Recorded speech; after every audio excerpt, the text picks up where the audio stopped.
Subscribe to the channel for deep dives into the mechanics of power and the truth behind the headlines. The equality trap, policy, posturing, and the fight for Britain's soul.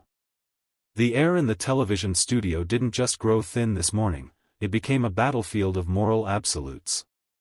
What we witnessed was less a debate and more a high-stakes demolition derby of rhetoric. On one side, a prime minister visibly under pressure, framing a policy disagreement as a fundamental assault on the moral bedrock of the nation.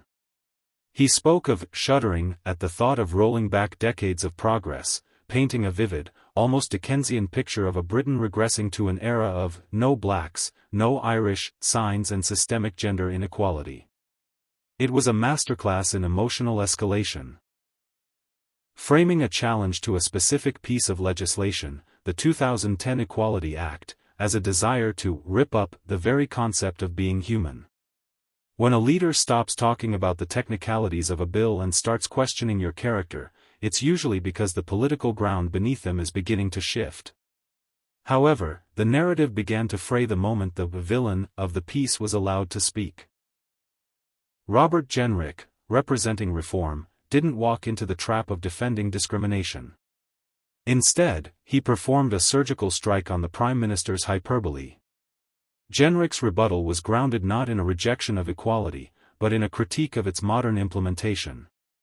He drew a sharp line between the bold guard of civil rights, the Equal Pay Act and the Disability Discrimination Act, and the 2010 mandates he claims have created a perverse reality. He cited the specific, haunting example of a white, working-class boy in Newark being barred from an internship at GCHQ or the Bank of England, not because of a lack of merit, but because of a skin color quota hidden behind the veil of positive action.